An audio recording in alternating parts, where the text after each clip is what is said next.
우리 두 목사님은 설교 준비 안 해도 되겠어요. 저렇게 찬양만 하나 부르면 제가 1시간 설교한 것보다 아멘이 훨씬 더 크게 나올 것 같아요. 우리 집회를 시작하기 전에 아름다운 찬양으로 우리 마음에 은혜를 주셔서 감사합니다. 방금 들은 찬양대로 우리 주님께서 우리 각자의 심령에 임하게 되기를 주의 이름으로 축원합니다. 이번 주간이 기도 주간입니다. 원래 유대력 7월 10일 속죄일은 그 하루 동안 거룩한 모임을 갖고 화제를 드리고 또 자신을 괴롭게 했습니다. 원형적 속죄일은 1844년부터 은혜의 시간이 끝날 때까지 지금 우리가 살고 있는 이때가 하루하루가 원형적 속죄일입니다. 근데 우리가 매일 그렇게 모임을 갖고 괴롭게 할 수가 없기 때문에 저희 교단에서는 1년에 한 번 연말 기도주의를 갖고 있습니다. 여러분들이 제 설교는 지금 재림마을이나 유튜브에 들어가서 검색을 하면 다 나와요.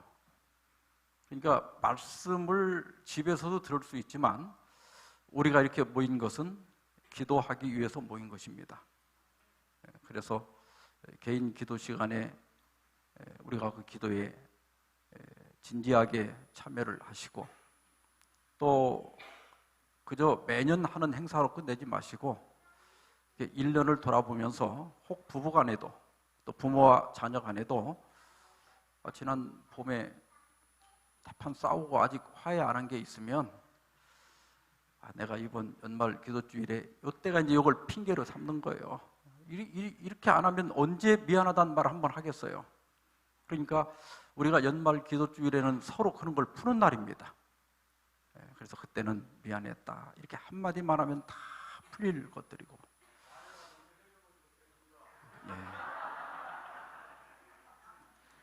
우리 남자들이 강해 보여도 다 죽을 때까지 여자한테 기대서 죽으려고 저렇게 해. 그러니까 우리 여자분들이 불쌍하게 생각하고 그냥 도닥도닥 두드려 주어요.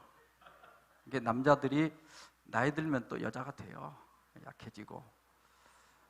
그리고 우리 교회에서도 같이 일을 하다 보면 좋은 일을 하기 위해서 하지만 또 말 한마디에 상처받고 나도 돌아보면 그때 그 말 하지 말았어야 되는데 아이고 또 그 말을 했구나 그런 게 있거든요.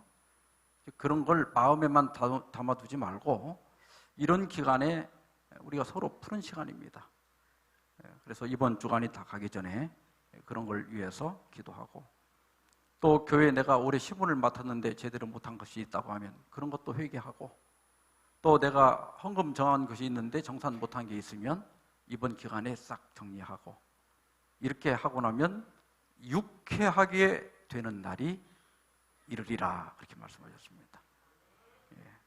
자, 오늘은 두 번째 시간으로 사랑과 공의의 십자가 이런 제목으로 말씀을 드리겠습니다.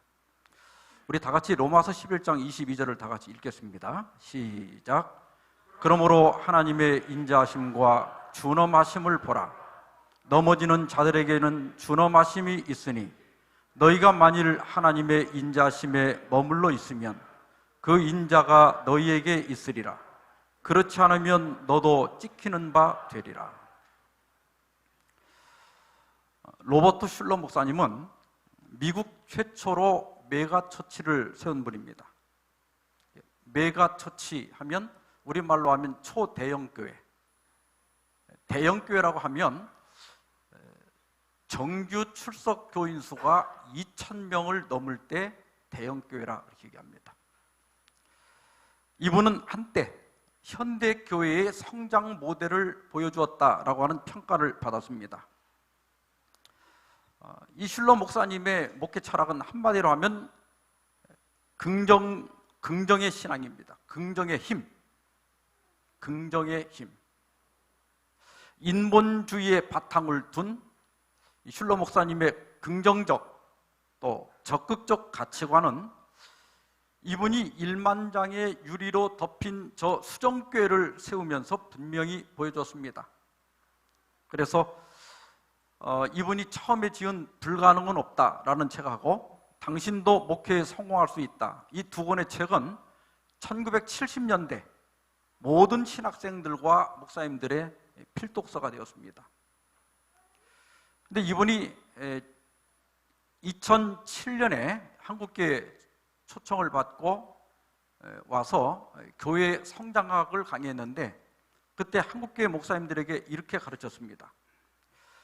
죄에 대하여 많이 설교하지 마십시오. 오히려 은혜에 대해서 설교하십시오. 심판보다는 하나님의 용서에 대하여 많이 말하십시오.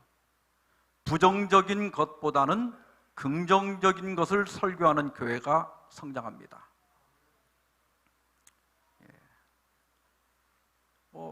틀린 게 하나도 없어 보이죠.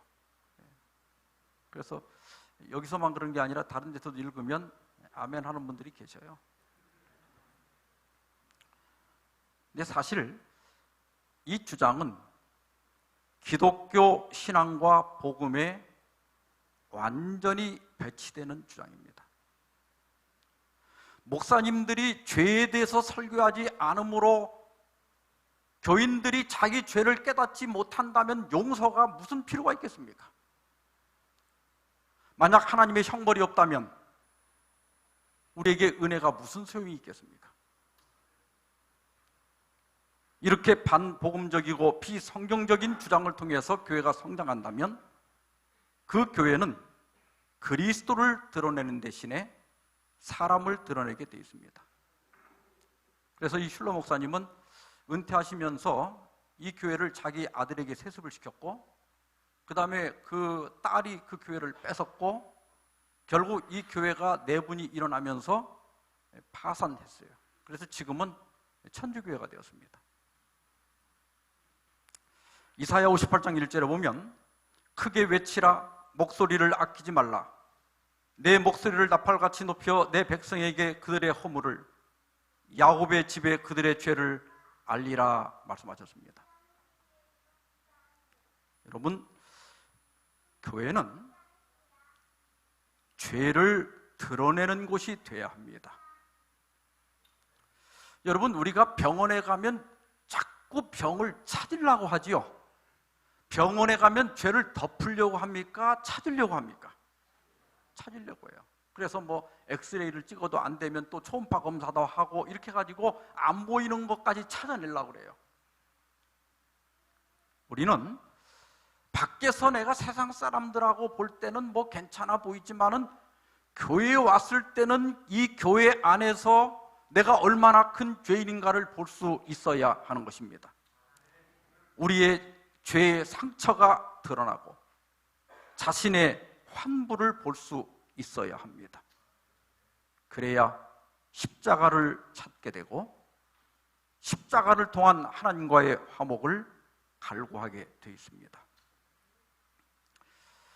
요한일서 4장 8절에 보면 하나님은 사랑이심이라 그랬죠. 우리 이 말씀 참 좋아하죠. 또 이 성경절을 바탕으로 한 하나님의 사랑을 노래하는 찬미도 많이 있습니다. 근데 문제는 뭐냐면 사탄이 이 하나님의 중요한 속성을 잘못 강조함으로써 하나님의 백성들을 미혹할 것을 엘렌 화이트이 오래전에 예언해 놨습니다.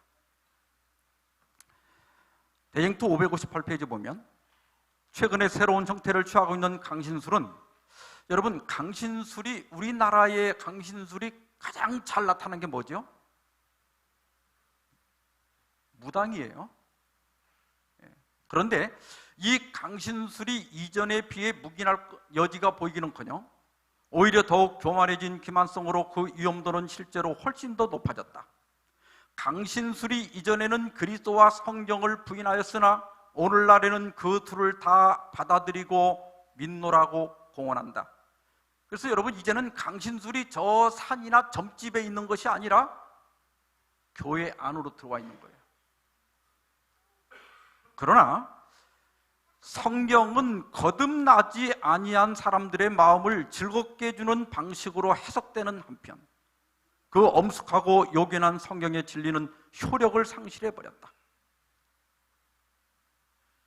여러분, 교회는 또 설교는 거듭나지 않은 사람을 회개시키고 변화시켜야 하는 것입니다. 그런데 강신술은 그렇게 거듭나지 아니한 사람들의 죄된 성향을 만족시키는 방법으로 설교한다. 하나님은 사랑이시다. 하나님은 자비가 많으신 분이시다. 절대적 사랑이기 때문에 그분은 형벌을 내리지 않는다. 사람들이 자신의 죄에 대해서 나태해지는 거예요. 그죠? 요 정도 적당히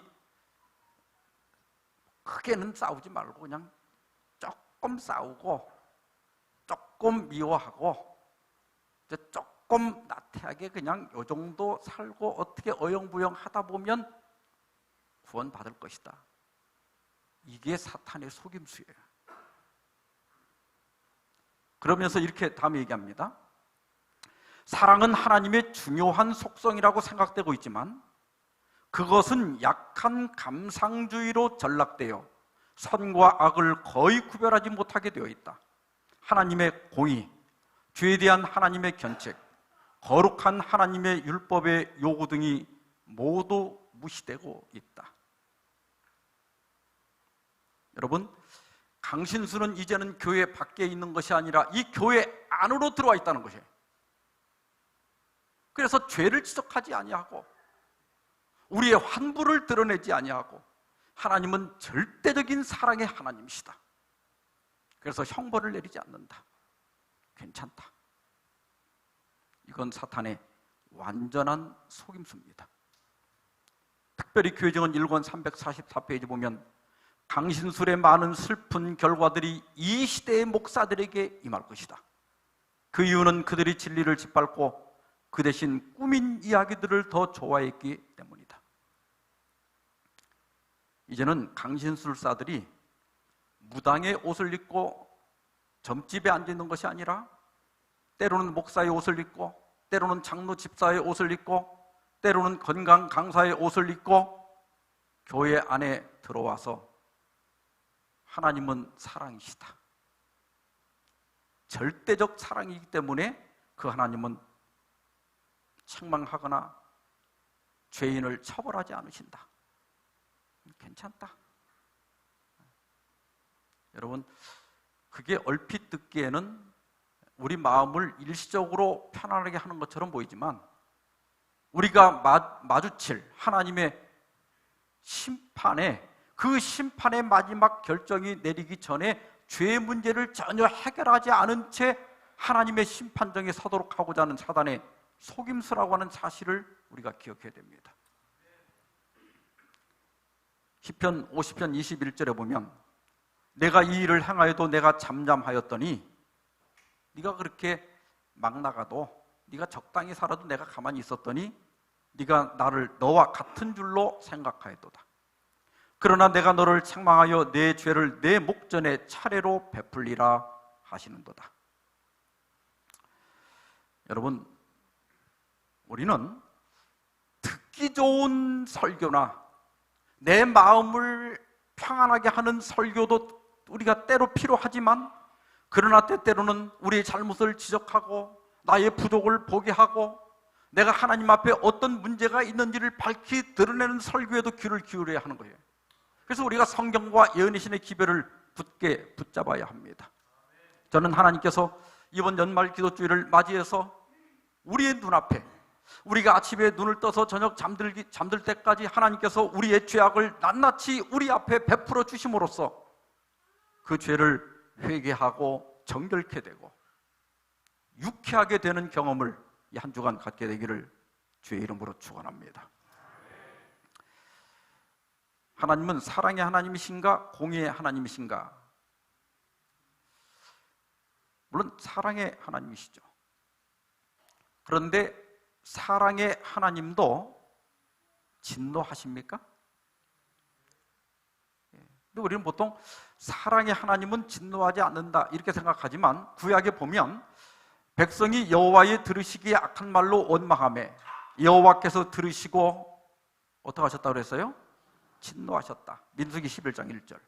역대상 13장 10절. 웃사가 손을 펴서 괴를 붙들음을 인하여 여호와께서 진노하사 치심에 웃사가 거기 하나님 앞에서 죽으니라. 여러분, 웃사를 누가 죽였습니까? 하나님이 죽였습니까? 사탄이 죽였습니까? 제가 연수원에서 9년 동안 새벽 설교할 때마다 이 질문을 계속 했어요. 지금까지 딱 2명이 사탄이요 이렇게 답을 했어요. 그래서 제가 다시 읽어보라고 그랬어요. 웃사가 손을 펴서 괴를 붙들음을 인하여, 그 다음에 여기 읽어보라고 그랬어요. 여호와께서 진노하사 치심에. 누가 죽였어요? 그러니까 그분이 여호와께서 진노하사 치심에 그러더니 이제 주어가 제자리로 온 거예요. 그분은 사랑의 하나님은 웃사를 이렇게 죽일 리가 없다는 거예요. 누구에게선가 이게 사탄이 그랬다고 배운 거예요. 근데 또 다른 한 분은 제가 여기를 읽으라고 그랬더니 안 읽어요. 여호와께서 이걸 읽으라고 하니까 안 읽어. 죽어도 사탄이라는 거예요. 이 신앙이 이게 잘못되면 그렇게 무서운 거예요. 어떤 분은 또 구약의 하나님은 공의의 하나님이라 그런 거고 신약의 하나님은 사랑의 하나님이라 진노하지 않는데요. 근데 여러분, 구약의 하나님과 신약의 하나님이 다릅니까? 같은 분이죠. 로마서 1장 18절. 하나님의 진노가 불의로 진리를 막는 사람들의 모든 경건치 않음과 불의에 대하여 하늘로조차 나타나나니. 에베소장 6절. 누구든지 헛된 말로 너희를 속이지 못하게 하라. 이를 인하여 하나님의 진노가 불순종의 아들들에게 임하나니. 예. 신약에도 사랑의 하나님께서 진노하신다는 말이 수도 없이 나옵니다. 여러분, 이 사랑을 자꾸 우리가 잘못 생각하는데 사랑도 매를 들 때가 있습니까? 예. 만약에 여러분의 자녀가 이렇게 예를 들어서 5살짜리 손자가 그 가스에서 좀 막 펄펄 끓는 냄비를 잡아다니려고 하면 사랑은 목소리가 부드럽습니까? 사랑도 때때로는 안 돼! 하고 소리를 지를 때가 있어요? 있어요. 사랑이라고 해서 항상 부드럽기만 한 건 아니에요. 예수님이 이 땅에 오셨을 때 물론 조용히 타이르기를 좋아하셨습니다. 또 죄인들을 그렇게 다루셨어요. 그러나 성전에 가셨을 때 예수님은 채찍을 휘두르시고 또 돈을 쏟으시고 상을 엎으시고 이것들을 여기서 가져가라! 이렇게 외치셨어요. 사랑도 때때로는 고함을 지를 수 있는 거예요. 존 스토트 목사님은 20세기 최고의 설교가라 그렇게 정평이 나 있는 분이고 저도 아주 좋아하는 현대 기독교 지성을 대표하는 복음주의자입니다. 이분은 이렇게 얘기했습니다. 우리는 하나님을 악을 형벌하거나 심판한 분으로 생각할 수 있을까? 그렇다. 우리는 그렇게 생각할 수 있고 또한 그렇게 생각해야 한다. 실로 십자가의 본질적인 배경은 인간의 죄, 책임 그리고 죄책뿐만 아니라 이런 것들에 대한 하나님의 의로운 반응, 곧 그의 거룩과 진노도 포함되는 것이다. 하나님이 거룩하시다는 사실은 성경적 종교의 기초이다. 따라서 죄가 하나님의 거룩과 양립할 수 없다는 것은 당연하다. 말이 좀 길지만 십자가가 왜 있었느냐?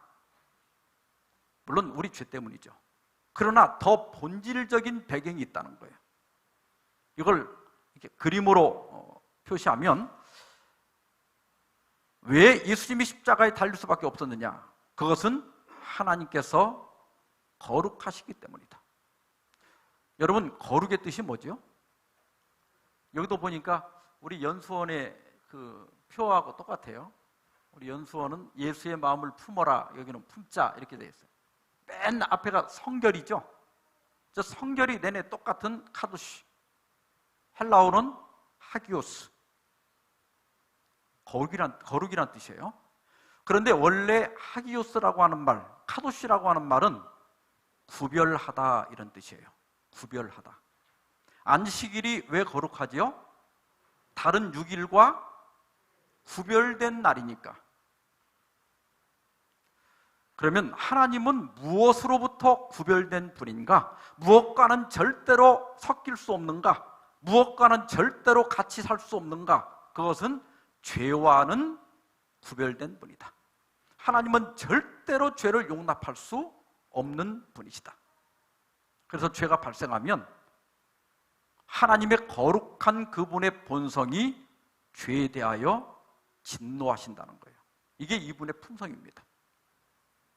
그런데 그 진노를 죄 지은 죄인에게 쏟아 부으면 하나님의 공의는 충족되지만 뭐가 깨져요? 사랑이 깨져요. 그래서 하나님께서 죄인에게 쏟아 부어야 할 그 진노를 누구에게 쏟아 부었다는 거예요? 예수님께 쏟아 부었다는 것입니다. 그래서 성경은 하나님은 거룩한 분이기 때문에 죄와 절대로 병준할 수 없다는 사실을 5가지 은유로 설명하는데, 첫째는 높으신 하나님이에요. 물론 이러한 표현은 하나님의 주권이나 또 땅의 모든 신들에 대한 그분의 주권을 나타내지만, 죄인들과 멀리 떨어져 계신 하나님에 대한 표현입니다. 우리는 낮고 천한 곳에 거하지만은 주님은 저 높은 곳에 거하신다. 우리와는 멀리 떨어져 계신 분이시다. 그런 개념이에요. 두 번째는 거리 개념입니다. 출애굽기 3장 5절에 보면 하나님께서 이리로 가까이 하지 말라 그렇게 말씀하셨어요. 가까이 오지 마라. 그리고 이 신의 산에서 하나님께서 그 신의 산에 직접 내려오시기는 했지만은 경계를 정해서 제사장과 백성들이 돌파하고 나 여호와에게로 올라오지 못하게 하라. 가까이 오면 내가 그들을 돌격할까 하노라. 이건 뭐냐면 하나님은 죄인하고는 같이 못 산다는 거예요. 그 다음에 세 번째로는 빛의 개념입니다. 빛과 어두움은 공존할 수 없죠. 마찬가지로 하나님은 절대로 죄와 함께 살 수 없다. 그 다음에 불의 개념입니다. 하나님은 소멸하는 불이심이라. 불은 그 나무가 완전히 타서 재가 돼야 꺼지는 거예요. 하나님은 죄를 그냥 어느 한 곳에 모아놓지 않는다. 이 우주에서 죄가 완전히 사라질 때까지는 쉴 수 없는 분이시다. 그 다음에 가장 극적인 표현이 토한다는 거예요. 레위기 18장 25절에 보면 왜 하나님께서 팔레스타인의 그 거주민들을 그렇게 잔인하게 죽이고 내쫓았는가? 그것은 그들이 우상 숭배를 통하여 땅을 더럽혔기 때문에 땅이 그 거민을 토하여 냈다. 그러므로 너희도 우상 숭배로 땅을 더럽히면 너희도 토할 것이다. 그 다음에 계시록 3장 16절에도 네가 차지도 덮지도 않기 때문에 내가 너를 토하여 내치겠다. 이러한 표현은 하나님께서 죄와 위선을 참거나 사귀지 못하신다는 것을 의미하는 것입니다. 다시 말하면 하나님의 입에 맞지 않는 정도가 아니라 죄는 하나님께 구토를 일으킬 만큼 하나님께서 싫어하신다는 거예요. 우리가 아무리 열정을 가지고 우리 전 재산을 바쳐서 하나님께 헌신했다 할지라도 작은 죄라도 하나라도 있다면 내 곁에 너를 둘 수 없다. 내가 하나님 나라에 너로 들어가게 할 수 없다. 이런 뜻이에요. 그래서 여러분, 우리는 이 연말 기도주의를 맞이해서 우리의 이 영혼이 예민해질 필요가 있어요. 이 거룩하신 하나님을 우리가 정결한 눈으로 바라봐야 돼요.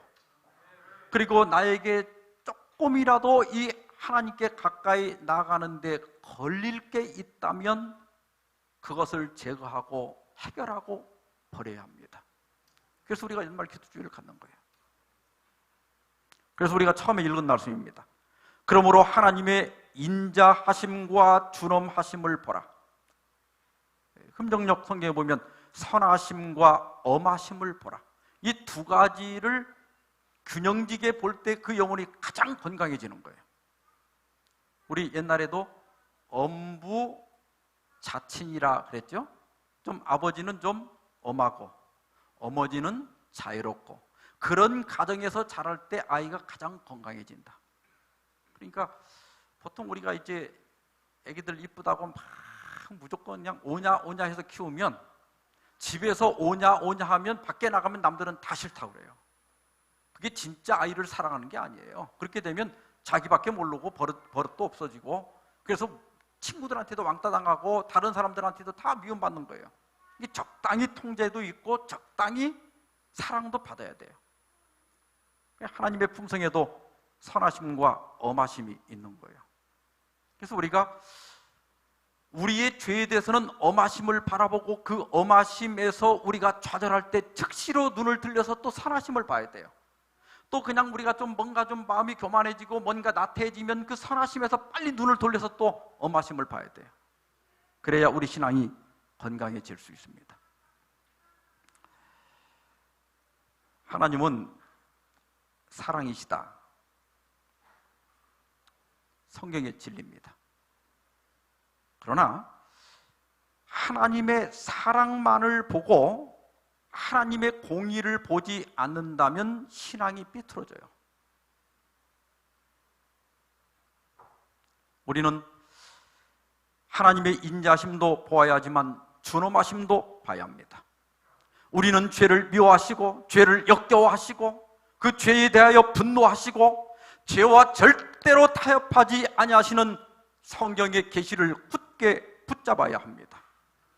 그럴 때 우리는 하나님께서 그분의 자비로 죄인들을 용서하시고 씻으시고 받으실 때에도 절대로 도덕적 타협을 하지 않으신다는 것을 확신할 수 있습니다. 우리 주님의 메시지는 이겁니다. 나도 너를 정죄하지 아니하노니. 사랑이죠? 이제는 가서 마음대로 살라가 아니라 다시는 죄를 범치 말라. 거기 공의가 있고 엄하심이 있는 거예요. 이 계시를 굳건히 잡아야 합니다. 구스타프 스탈린은 진노가 얼마나 큰가를 아는 사람만이 자비의 위대함에 압도될 것이다 그랬어요. 여러분, 이렇게 사랑만 자꾸 강조하면 굉장히 따뜻하고 좋을 것 같지요. 여러분, 오늘 이 저녁 제가 여러분들을 다 용서해 드리겠습니다. 막 이 말 들으면 막 눈물이 나고 막 감동이 오고 그래요? 여러분들이 저한테 잘못한 게 하나도 없는데 용서가 무슨 소용이 있어요? 처벌이 없다면 용서가 아무런 가치가 없는 거예요. 하나님의 공의가 없다면 하나님의 사랑은 필요가 없는 거예요. 하나님이 절대적 사랑의 하나님이시기 때문에 죄인들을 처벌하지 않는다고 하면 사실은 십자가가 필요 없는 거예요. 그렇잖아요? 나는 처벌받을 사람도 아닌데 왜 예수님이 내 대신 처벌을 받으셔? 그렇게 된다고.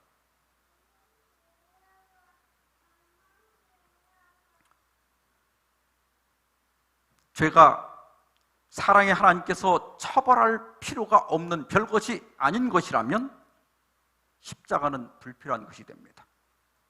하나님을 분노하시는 분이 아니라 관대한 분, 오직 자비로운 분으로만 해석한다면 이 또한 십자가를 불필요하게 하는 것입니다.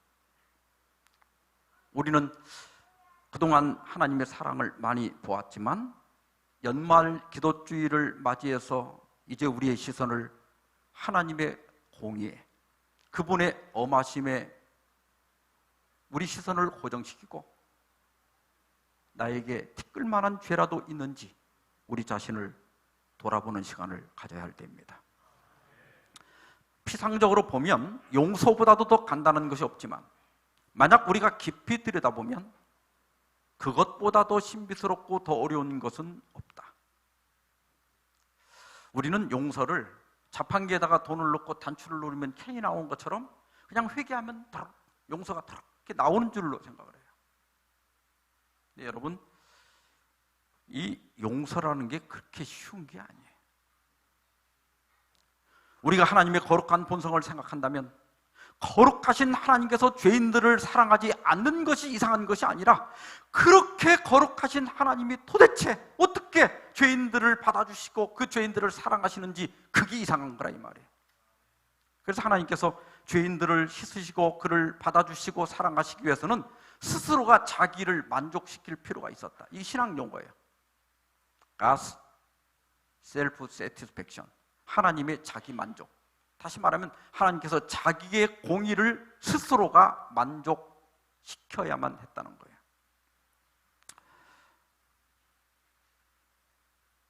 그리스 신화 중에 트로이 전쟁 이야기가 있습니다.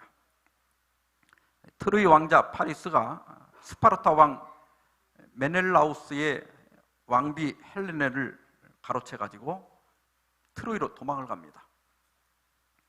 그리스 원중군이 그녀를 되찾기 위해서 출항했지만 도중에 이제 역풍을 만나서 배가 며칠이 가도 꼼짝을 못해요. 그러자 그리스 총사령관인 아가멤논이 화가 난 신들을 달래기 위해서 자기 딸을 데려와서 죽여서 희생제물로 바칩니다. 물론 이제 그 신화에 보면 아르테미스가 그 딸을 암사슴으로 바꿔치기 해가지고 죽진 않지만 이제 그렇게 하니까 신의 노여움이 풀리고 서풍이 불어요. 그래서 그리스 함대가 트로이에 도착하면서 트로이 전쟁이 시작이 됩니다. 이것이 주전 1천년 전에 지어진 트로이 전쟁 이야기예요. 근데 이 이야기 속에 전 세계 이방 종교가 갖고 있는 희생제물에 대한 개념이 들어 있습니다. 다른 이방 종교에도 신이 많이 있고 그 신들은 대단히 변덕이 많고 사소한 일에도 화를 잘 냅니다. 그래서 인간들이 자기에게 관심이 부족하거나 말을 잘 듣지 않으면 상황을 아주 곤란하게 만들어 갖고 애를 먹입니다. 그래서 우리나라 사람들도 옛날에 비가 안 오고 가뭄이 들면 어떻게 했어요? 신을 달래기 위해서 기우제를 드렸습니다. 인간과 하나님 사이에, 신 사이에 불화가 일어나면 누가 화목을 이루는가? 대부분의 이방 종교는 그 신의 노여움을 달래기 위해서 언제나 인간이 희생제물을 가지고 와서 신을 달랬어요. 때때로는 고행을 통해서 그 신을 만족시키려고 노력을 했습니다. 그런데 이 기독교는 그 희생제물을 누가 준비합니까? 하나님이 준비하죠. 여러분, 복음은 우리가 하나님의 공의를 만족시키기 위하여 우리가 할 수 있는 것이 아무것도 없다는 거예요. 우리가 제물로도 우리의 고행으로도 우리가 금식을 통해서도 하나님의 그 공의는 만족시킬 수 없다. 어떤 인간의 고통도 자기의 죄를 조금 더 해결하거나 처벌을 면할 수는 없다는 것입니다. 우리 죄인들은 하나님께로부터 받을 수 있는 것은 심판밖에 없어요. 여러분, 성경에 나타난 희생 제사는 인간의 일이 아니라 하나님의 선물이었습니다. 우리가 드리는 제사가 하나님을 은혜롭게 만드는 것이 아니라 도리어 하나님께서 범죄한 인간을 은혜롭게 대하기 위하여 스스로가 희생제물을 마련하신 거예요. 이 희생제물이 나타난 것이 모리아산 사건이에요. 이제 아브라함과 이삭이 모리아산을 올라가는데 이삭이 보니까 이상한 거예요. 그래서 아버지한테 불도 있고 나무도 있는데 범죄할 어린 양은 어디 있습니까? 이렇게 물었어요. 그때 아브라함이 영감을 받아서 예언합니다. 아들아, 번제할 어린 양은 하나님이 자기를 위하여 친히 준비하시리라. 여기에서 여호와 이레, 여호와께서 준비하시리라. 나중에 예수님께서 아브라함이 나를 봤다 그랬더니 막 유대인들이 성질이 나가지고 네가 몇 살인데 아브라함을 봤다고 하느냐 막 그러잖아요. 아브라함이 언제 예수님을 본 거예요? 이 모리아 산에서. 이삭 대신에 거기 한 숫 양이 죽임을 당하죠.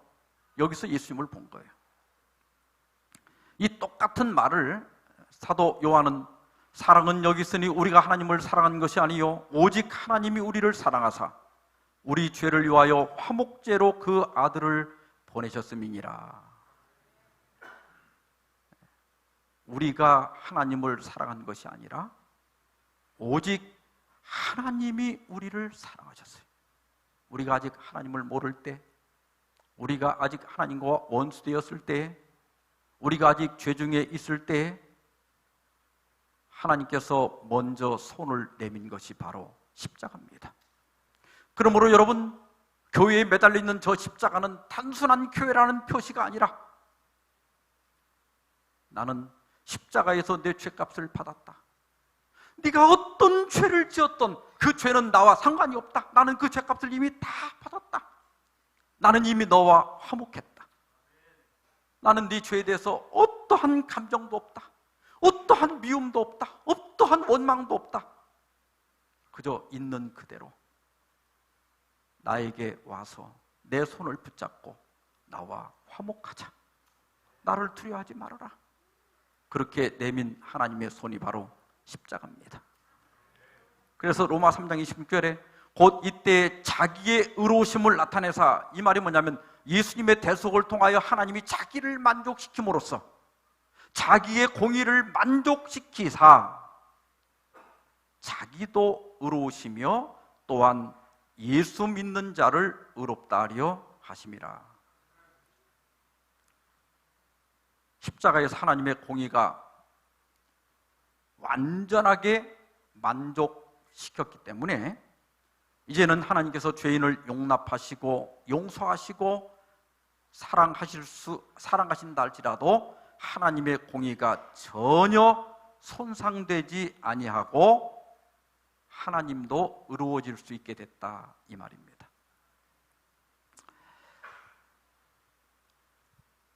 예수님은 한밤중에 예수님을 찾아온 니고데모에게 하나님이 세상을 이처럼 사랑하사, 그 이처럼이 어떻게 사랑하셨다는 거예요? 독생자를 주셨다 그랬어요. 요한복음 3장 16절 잘 아시는 말씀이죠? 거기다 암기하시죠? 이게 노래도 있어요. 제가 어렸을 때도 저녁 예배 드릴 때마다 저희 아버님이 늘 저녁 예배는 이 노래를 불렀어요. 제가 어렸을 때, 유년 시절에. 그 노래 아시죠? 하나님이 세상을 이처럼 사랑하사. 제가 어렸을 때 불러서 지금도 기억이 나요. 근데 여러분, 독생자를 주셨다는 이 표현이 어마어마한 표현입니다.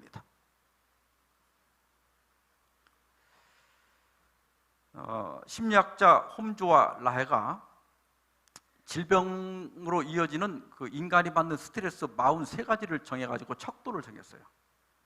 1위가 가장 스트레스가 큰 것이 배우자 사망, 이혼, 별거, 감옥살이, 가족의 사망, 이런 순서인데 이게 한국 사람한테는 또 안 맞는다네. 다른 나라는 다 맞는데. 그래서 서울대병원에서 다시 만들었는데 30개를 정했는데 1위가 한국 사람은 자식의 죽음, 2위가 배우자의 죽음, 3위가 부모의 죽음이에요. 그래서 우리 조상들은 부모가 죽으면 천붕지통이라 그랬어요. 하늘이 무너지는 아픔이다. 근데 자식이 죽으면 단장제라 그랬어요. 창자가 끊어지는 슬픔이다. 그래서 부모가 죽으면 북망에 묻고 자식이 죽으면 가슴에 묻는다. 그래서 이 자식을 앞세우는 것을 참척이라 그랬어요. 참혹할 참자의 근심척자. 인간이 당하는 가장 참혹한 슬픔이 뭐냐면 자식을 앞세우는 거예요. 소설가 김농희 씨는 큰아들 진홍이를 경기로 잃고 10년이 지나도록 아파했습니다. 먹고 살면 흘러가는 나날, 10년도 도무지 하루같이 쉬운 것을, 아들이 죽고는 모든 게 의미가 없어졌어요. 10년이 지나도 하루밖에 지나지 않은 것처럼 기억이 생생한 거예요. 아픔이 가시질 않는 거예요. 소설가 박완서 씨도 서울 올림픽으로 온 나라가 떠들썩하던 1988년 5월에 남편을 폐암으로 잃었습니다. 그리고 석 달 후에 26살 된 외아들을 교통사고로 잃게 됩니다. 딸 넷을 낳고 어렵게 얻은 아들이에요. 서울대 의대를 나와서 레지던트 과정을 밟다가 교통사고로 죽은 거예요.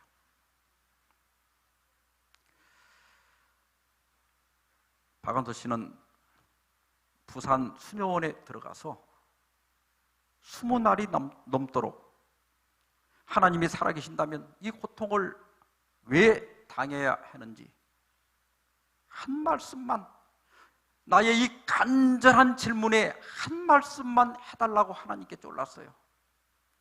그때 쓴 일기가 한 말씀만 하소서라는 책으로 나와 있습니다.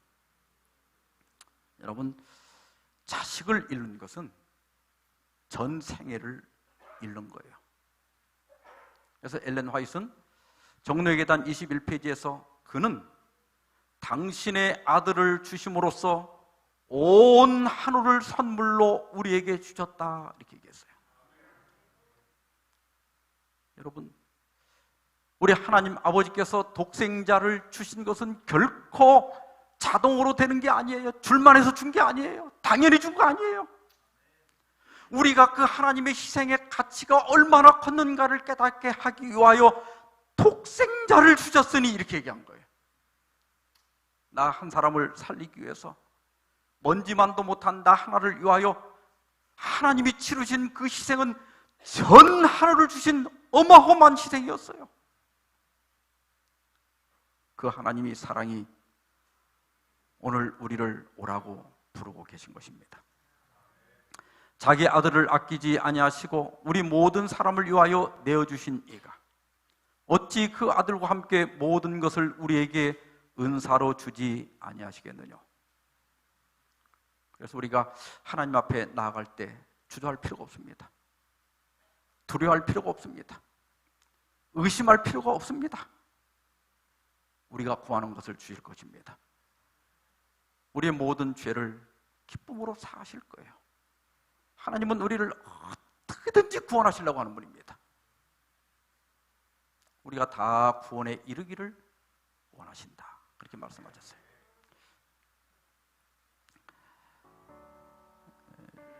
우리 115장 그 크신 하나님의 사랑이란 찬미다 아시죠?